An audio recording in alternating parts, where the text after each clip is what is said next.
Okay, so run that line. So you're talking about question number 5 when I asked you to show that there is no unitary Q module structure on C, correct? Yes.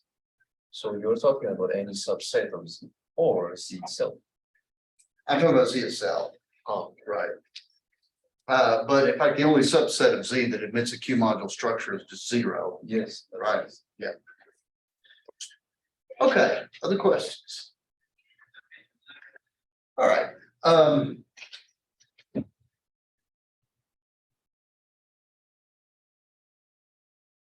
Last thing I left you with was we had some things that were similar to some of the isomorphism theorems. I'm gonna go on ahead to this. This is the famous first isomorphism theorem.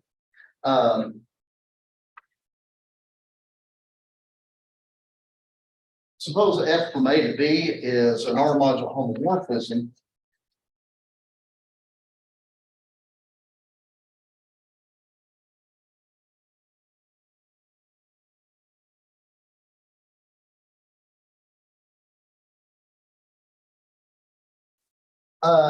Then F induces an R module isomorphism.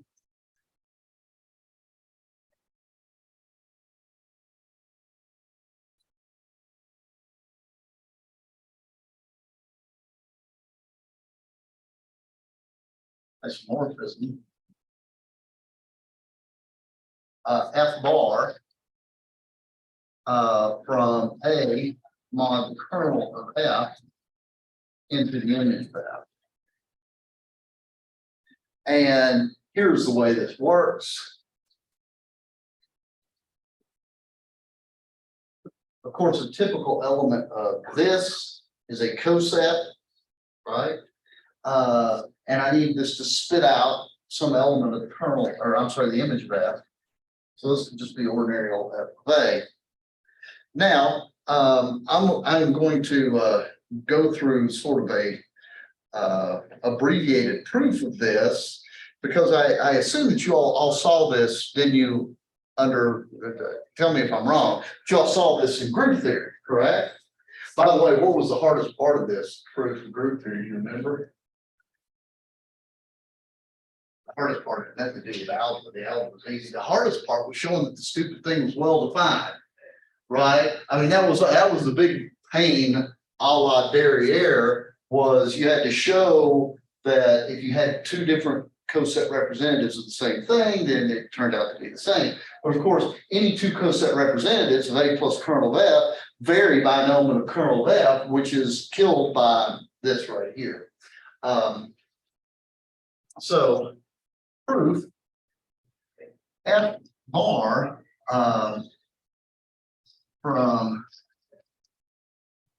F into image of F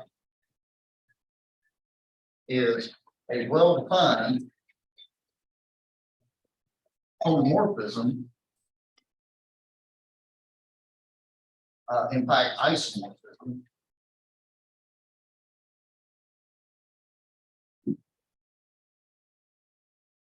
of abelian groups.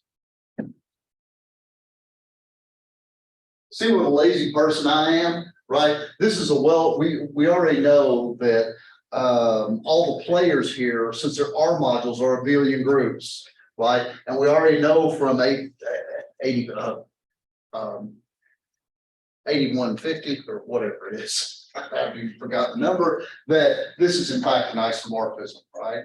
The only missing piece is this is an R module homomorphism. If you look at F bar of R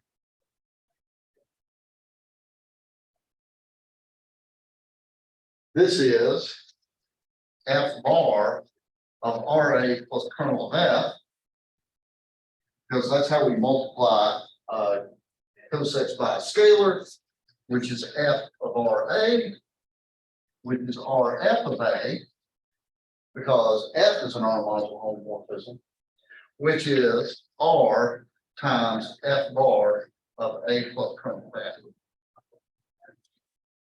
And there you go. So we already know that this is 1-to-1 onto and a homomorphism of billion groups. And so all I had to do is ramp it up there and make sure that it was also a normodular homomorphism. Okay, any questions on that? I'll give you a corollary. This is you've probably seen this as well. It's a group theory thing, and I'll at least outline the proof. But this is important also. It's the correspondence theorem. If R is a ring,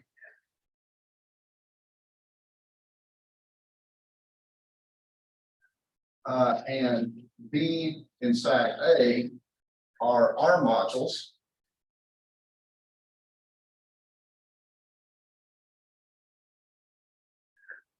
then there's a one-to-one correspondence. One correspondence between submodules of A mod B and submodules of A that contain B.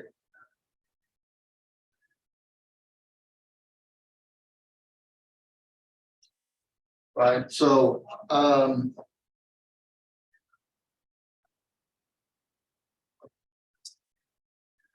this is the correspondence theorem. The submodules of A mod B are in one-to-one correspondence with submodules of A that contain B. So in other words, every submodule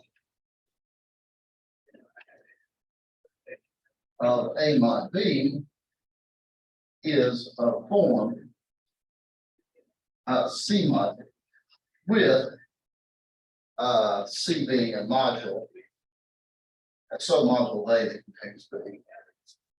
This is kind of a groovy thing to know, that to understand submodules this, you only have to understand submodules of A that actually happen to contain B. Right. It's sort of, one of the, this is kind of easy and you can do it by hand in a certain sense, but here's an application. How many subgroups of Z contain six Z? Right? So you've got all the integers. Now you've got the subgroup of integers that are multiples of 6, right? And if you think a little while, you might think, well, how many subgroups of Z contain 6Z? One of them 6Z, one of them Z. Are there others? I can think of a couple, but how do you know you've exhausted all, right? Because both 6Z and Z are infinite sets, right? So there's sort of infinitely many opportunities between here. Now you can do this by hand, but it's nice to notice that they correspond to subgroups of Z mod 6Z. So here's the cool thing that may not be obvious at first blush. Z mod 6 is a finite group. Agreed? So it's only got finitely many subgroups. So immediately I get that there's only finitely many groups that are wedged between here and here, which, like I said, you can figure out sort of by hand if you like. But, if you have two infinite groups, that's not always obvious that there's only finitely many between them. In this case, it happens to be the case.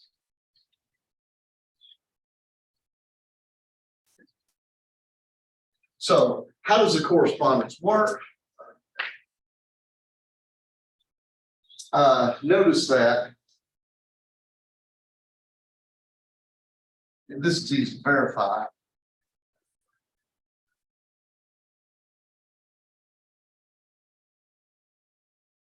Our submodules. Then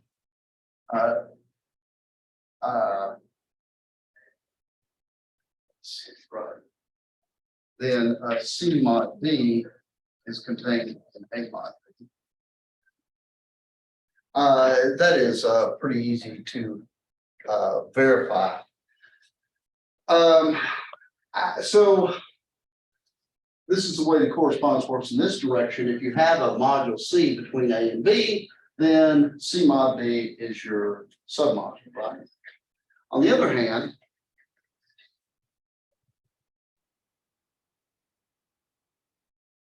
suppose that M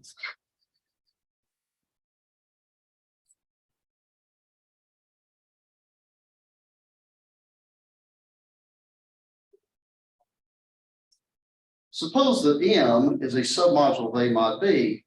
I would really like to verify that it's of the form C mod B or something. So how do I do this? Well, consider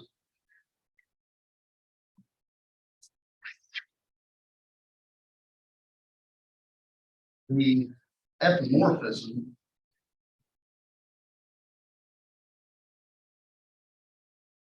let's say I A mod B. Right? Notice that we talked about this before. This is an R module epimorphism. Now M is a submodule of A mod B.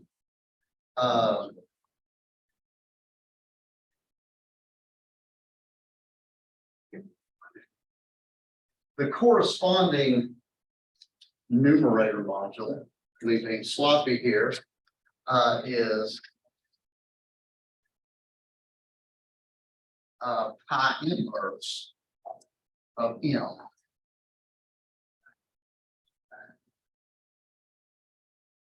Right? So M is a submodule of A mod B. Just take everything in A that goes into M. Just take a pre-image of this. And note that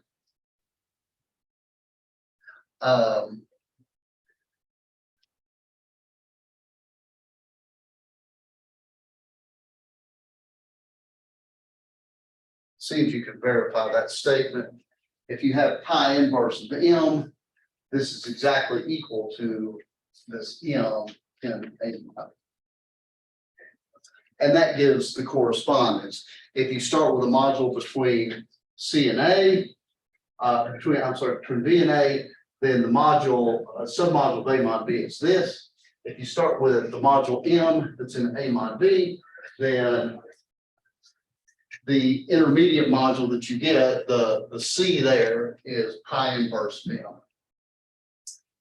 So see if you can verify that when you compose these in when you start with C, then you pass to C mod B, and then you pass back here to M, you get the same thing you started with, vice versa. Any questions on that? Any questions? Okay, so here is a big construction. When y'all in the first semester, when you all talked about direct products and direct sums, correct? Did you talk about the universal mapping property? Okay, well, you're going to hear it.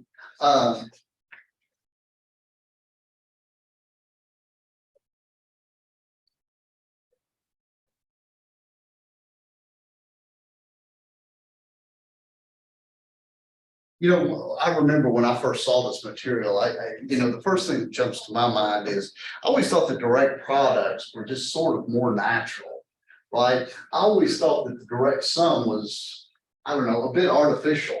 It was like somebody just made up something so that they could give me homework problems or something like that. However, it turns out that in a certain sense, for a lot of the kind of modules that I'm interested in, direct sum is really sort of more of a fundamental thing, even though it does look a little artificial.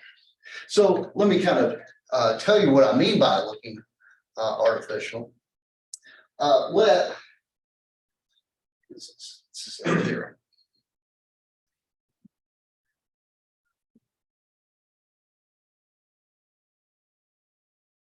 Let AI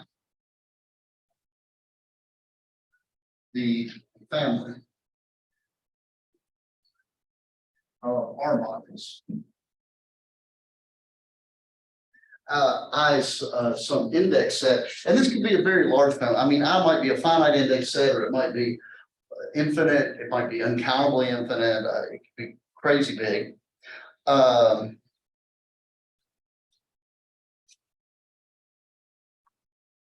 I'm gonna actually throw this in as a definition. This is the direct product of abelian groups. I'm not going to use the word sequence here, right? For example, if this was a finite set, you're used to writing it as ordered n tuples, right? So if you have A1 cross A2 cross all the way up to AN, then you're used to the elements being A1 comma A2 or whatever. But this could be infinite and it may not even be countable. So I'm going to write this as a generalized sequence or a net here.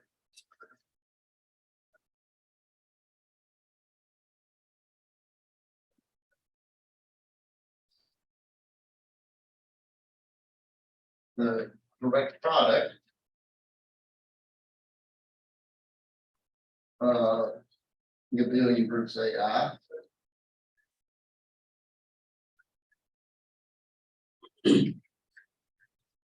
Because remember, these R modules are first and foremost abelian groups. And the direct sum I and I.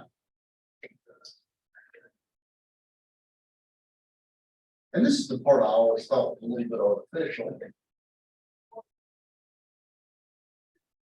You have these sort of generalized sequences, just like you do with direct product. The only difference is AI is in AI, just like before, and AI equals 0 for almost every. And when I mean almost every, how many of you have seen this in an analysis class, right? Almost every analysis class means everywhere except on a set of measure 0. What I mean here is an algebraist or number theorist would say all but finitely many.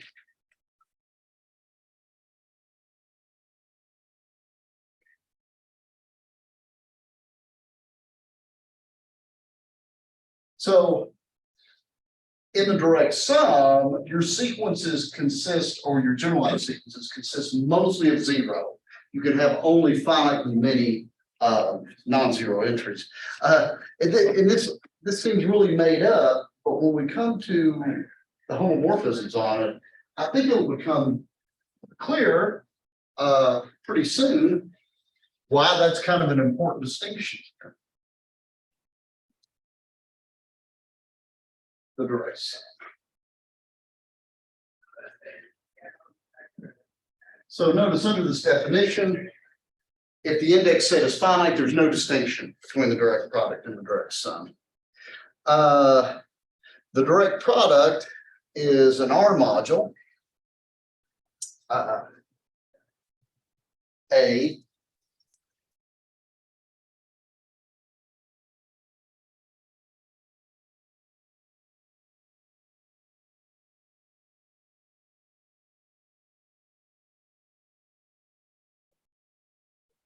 Okay, so this is an abelian group. The direct product of a bunch of abelian groups is a abelian group.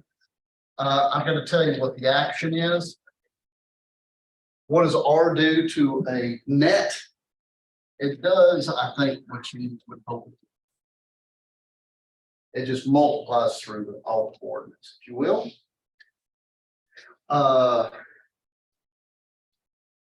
B, the direct sum is an R module with action, the same action.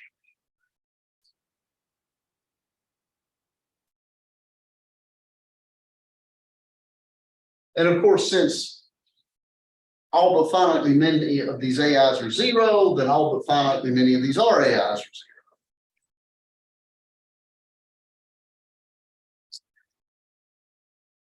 Now,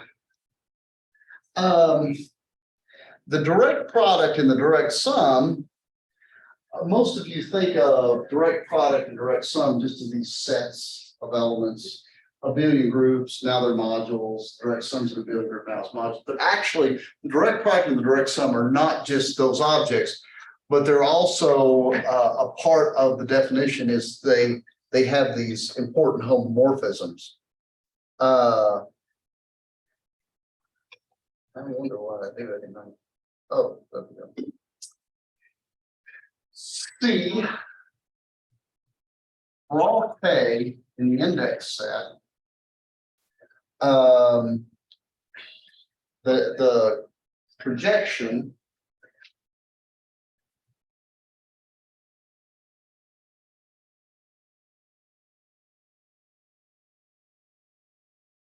I K from the direct product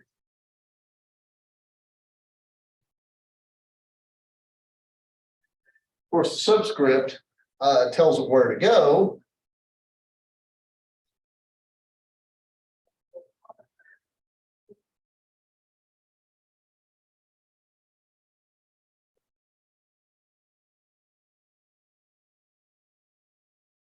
Okay, what's this projection homomorphism going to do?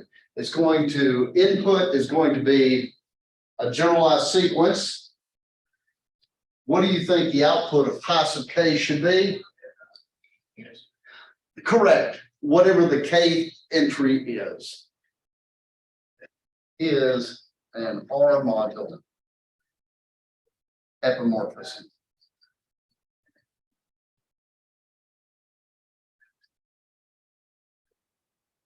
And D,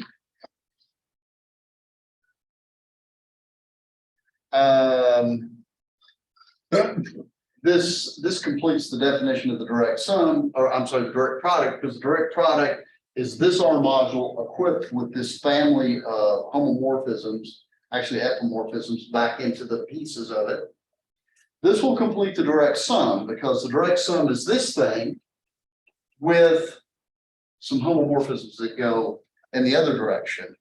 For all K and I, the canonical injection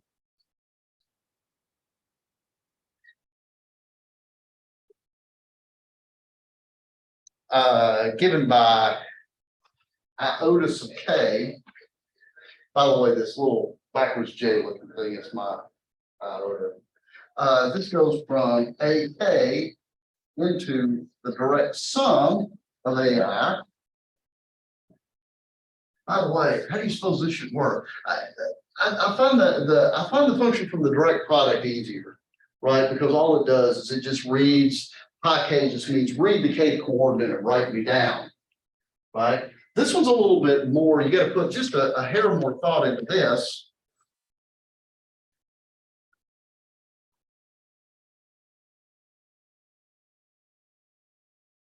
Now the output, whatever planet I live on, the output has got to be a net, right? And not only that, it has to be in the direct sum in the sense that all of those xi's have to be zero except for finitely many. Now, what's the most natural way to do this? Very good. Where xi is equal to 0 if I is not equal to k, and ak if I is equal to k. So this just sort of does the reverse of what this does. It reads this thing and it shoves it into the k position, whatever this is, and fills everything else up with 0. Right? And this is an R module monomorphism.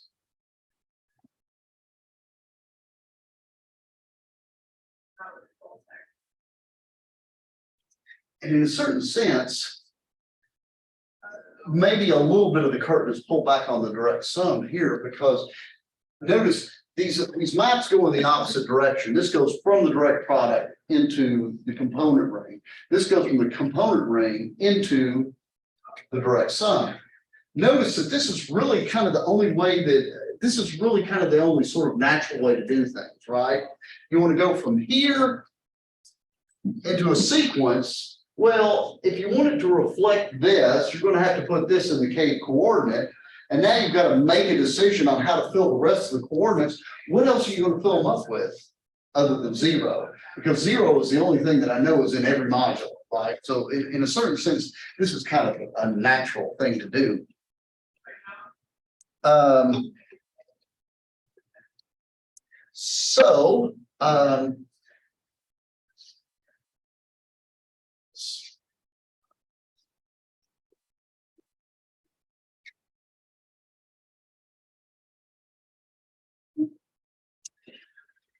Let me sketch some of this.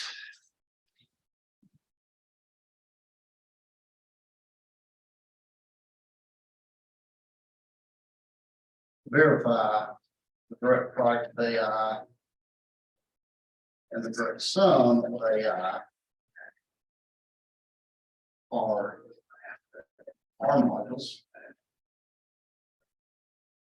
I think that's pretty routine to show. So parts A and B showing that this is actually a bona fide scalar multiplication, if you will, not too hard to show. Let's look at C. Well, my claim here is that this pi k that I designed by just sort of reading off is an R module homomorphism. So suppose AI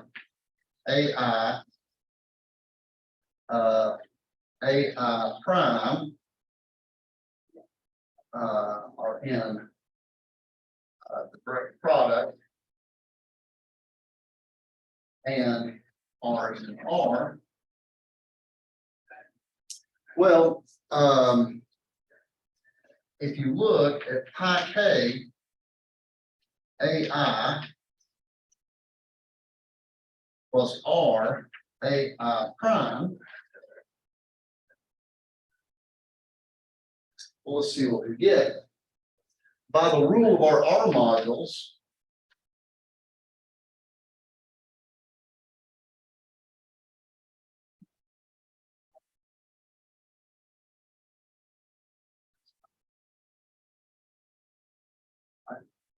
this is the way that we combine these things, right?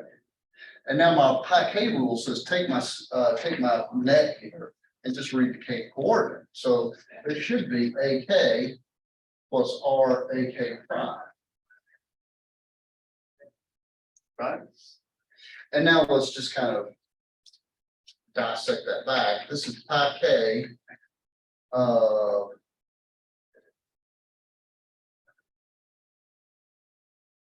because this is the same thing as AK, and this is R times pi k of AI prime. And so this is an R module homomorphism. Everybody okay with that? And I guess the last thing I really need to do is prove that it's onto, but that's not too difficult, because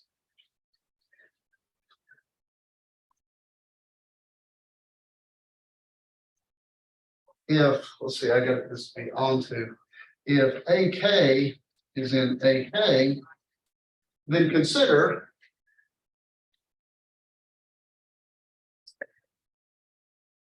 the sequence XI in the direct product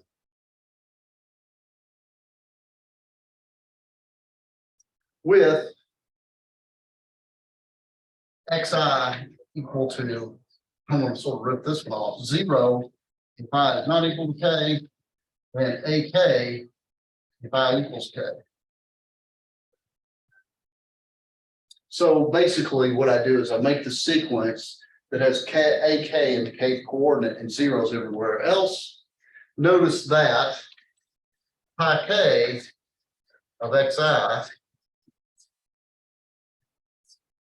equals XK, which is AK.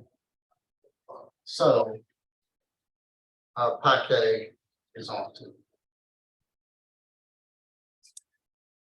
The proof that D is a homomorphism and is also 1-to-1 is actually fairly similar.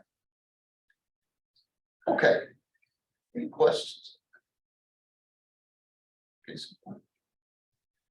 All right. So let me give you, I just really, I love this theorem, and these kinds of theorems sort of justify the existence of some things in with sort of categorical argument, categorical algebra stuff, because I'm going to do a proof of something that it's almost icky how it almost feels like you get something from nothing. So let me write the theorem down.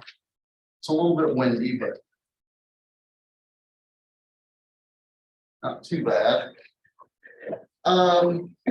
Suppose R is a ring.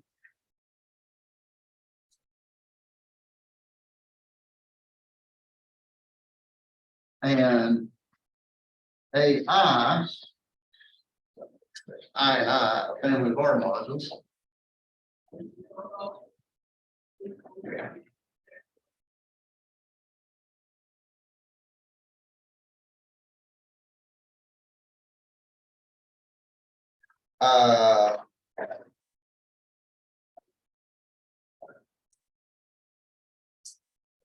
If C is an R module,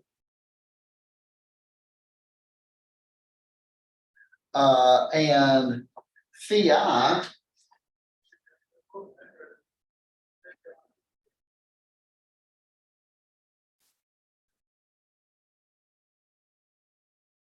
from C to AI is a family of R module homomorphisms,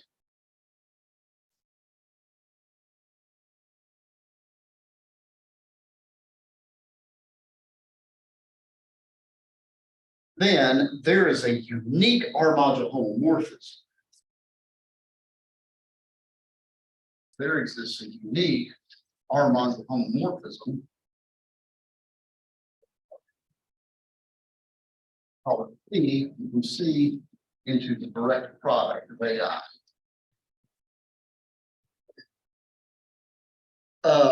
That satisfies pi.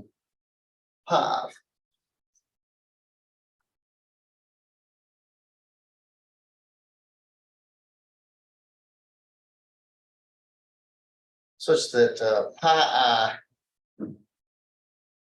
phi is equal to phi sub I for all I and I.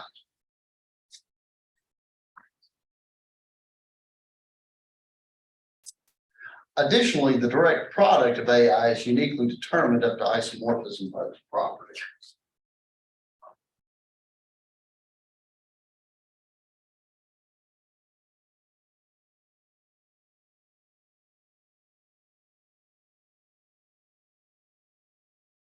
Determined up to isomorphism by this property.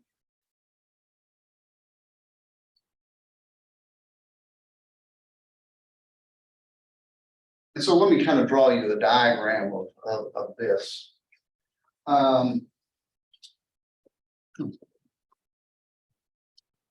So what this says is I have C and I have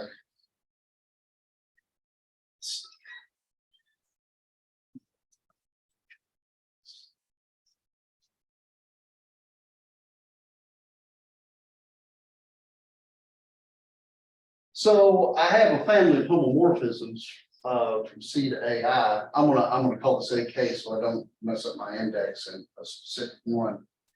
By the way, I remember when I first saw this, this was like, this sort of set off unwarranted. It set off my spidey sense at the time because I'm like, okay, how do you know that you have like all these, because what am I saying? I've got a fixed module C, and then I've got a bunch of these random modules AI, and there's always a homomorphism from C into AI. And the first time I ever saw this bothered me until I realized I don't care what the C and the AIs are, there's always a homomorphism between C and AI. What for sure do you know there is? So over here. That's right, there's the zero homomorphism. So there's always at least that. There might be stuff that's more interesting and exotic, but for sure, this is not some kind of vacuous assumption, right? There's always homomorphisms here. So what do we know? We've got this by hypothesis. Here's my big direct product. And I know that I've got this.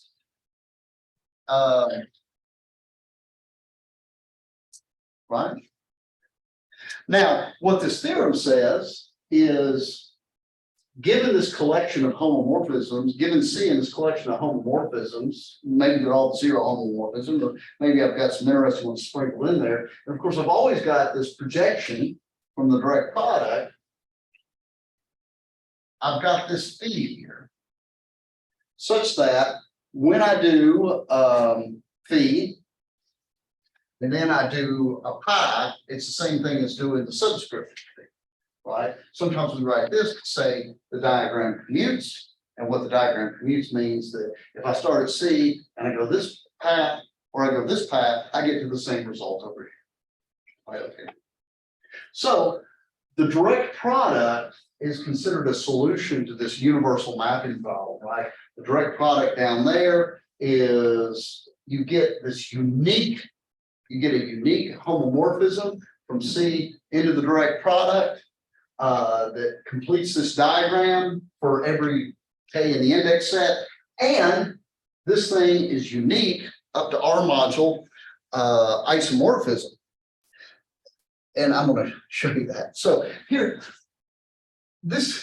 lots of words here, right? This looks like, how many of you think this looks like a bit of an intimidating theorem, right? I mean, there's lots of words and, all this stuff about the existence of maps and how it's unique, but really, there's not a whole lot to it when you kind of peel it apart here. So let's prove this. So really what I need to do is define this. So you know what I'm going to do? I am going to get out a very blunt instrument and force this to work, right? Because if you think about it, when you start here with a C, it's going to come over here to some phi of C, right? As yet to be defined, right? Now, what happens when I do this? When I go from here to here, this gives me one of these nets or generalized sequences. And then this thing reads the kth coordinate, right? So I already know what this is over here. This is phi kc, right? Because we got this. So what this means is the kth coordinate of this thing has to be this, right? That's it. That tells me exactly what the map is, because this has got to be, it's got to be a sequence or a generalized sequence, and it's got to be phi kc. It's easy to check that that works, because when I go from here to here, I get phi kc, because this is phi k. When I go from here to here, I get this sequence, and then I'll read the kth coordinate, which is phi kc. Yay, it works, right? So this phi clearly makes the diagram commute, right? Also note that C1 plus RC2, let's just check it, shall we? This is, by definition, BK C1 plus RC2. Now, of course, this baby in here is an R module homomorphism, so I can, you know, shuffle it out. This is BKC, BKC1 plus R BKC2 I and I.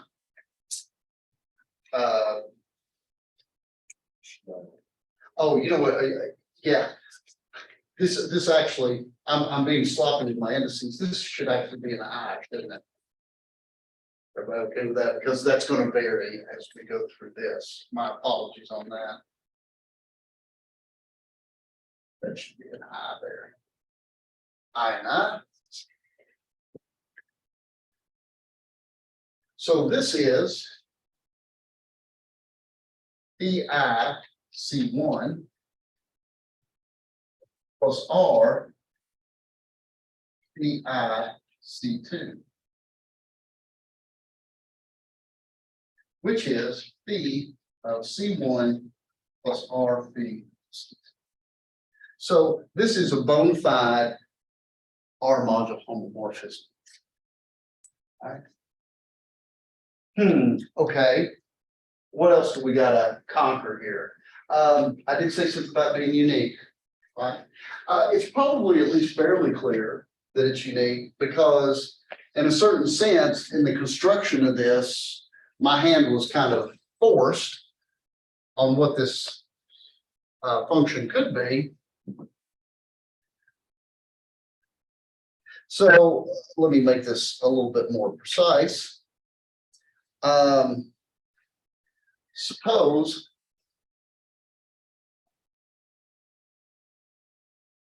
let's say tornado here from C to product of AI is another R module homomorphism.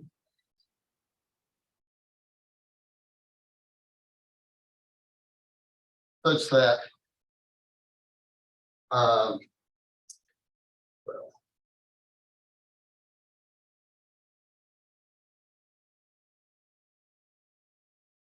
that makes the diagram commute for every I. Suppose that we've got another such one. Then notice that if you do pi I tornado C, this is going to be equal to CI. Well, I've skipped a notation step. So if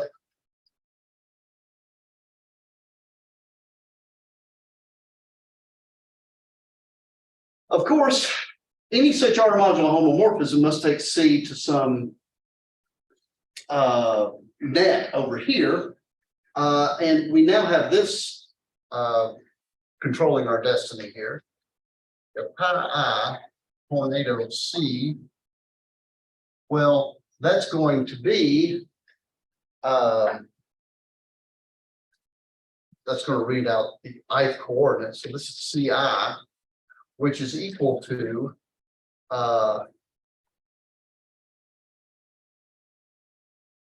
EIC, right? Therefore,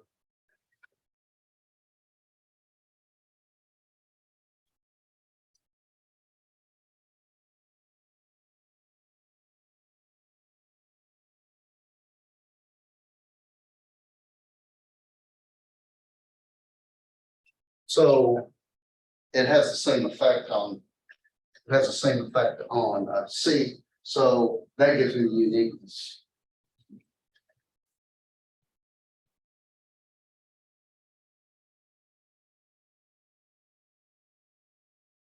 Now, the last sort of promised bit here is,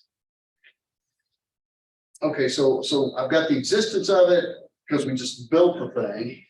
It turns out that we can show that there's only one way to build the thing, so there's uniqueness that way. The last thing is, why is this uniquely determined up to isomorphism?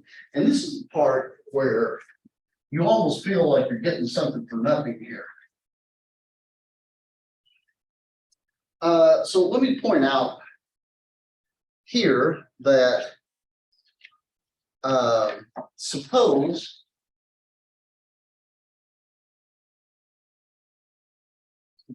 D is another solution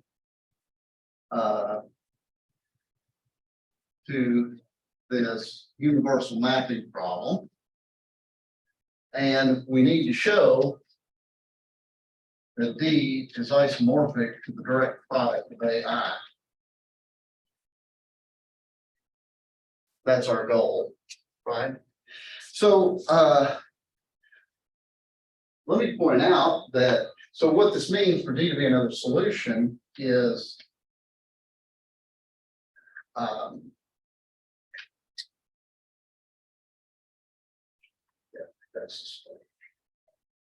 then there's a unique solution here. Whatever projection that we have here. Right. Now replace, let's see equal D, and notice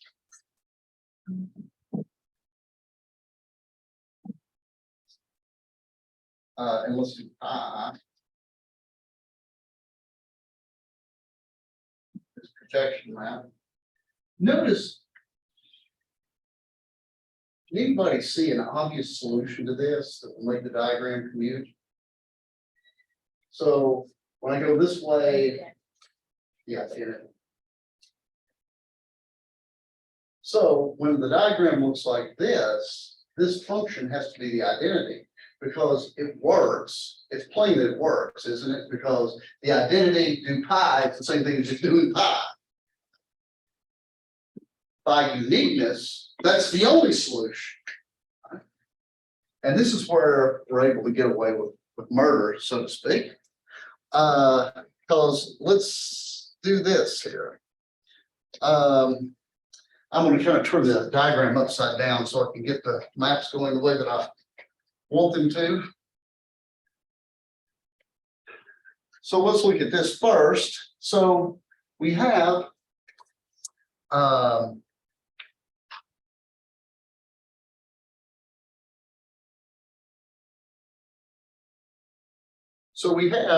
direct product projects onto AK. And here's right. And we've got D doing its projection onto AK as well.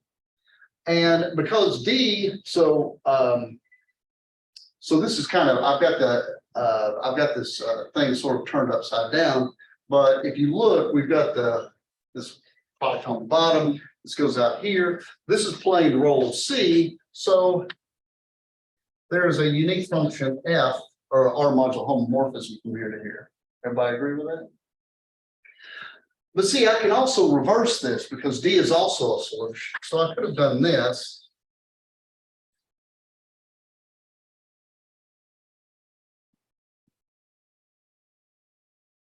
All right, and of course I've got this map right here, which is my pi K. This is the projection from D.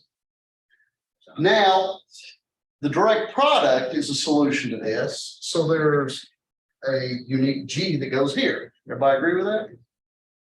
Let me splice these together this way, because see, I've got this same sort of backbone here. This, of course, is the same map here. And this is G. Right. Now, notice that the identity on D makes this commute, right? If you look now at the big triangle, right, forget this middle part. So you've got this this and this, just like in the diagram right here. This means that when you do F and then you do P, you get the identity on G. Or I'm sorry, the identity on D. By uniqueness. Everybody okay with that? Now do the triangle in reverse. That is, reverse the roles of the direct product of AI and D. So now you'll have two direct products of AI and a D in the middle. And you can also do the same thing and get FG is the identity on the direct product of AI. Agreed?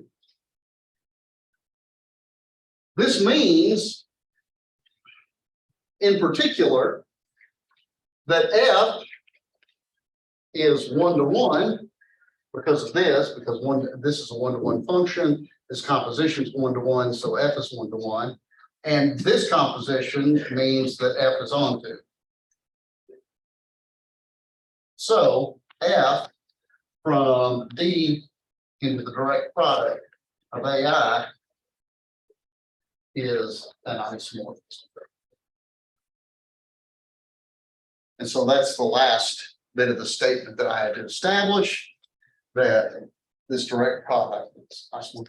Don't you feel a little dirty, like you gotta go home and take a shower now, right? Because it seems like we kind of got something from nothing out of that, right?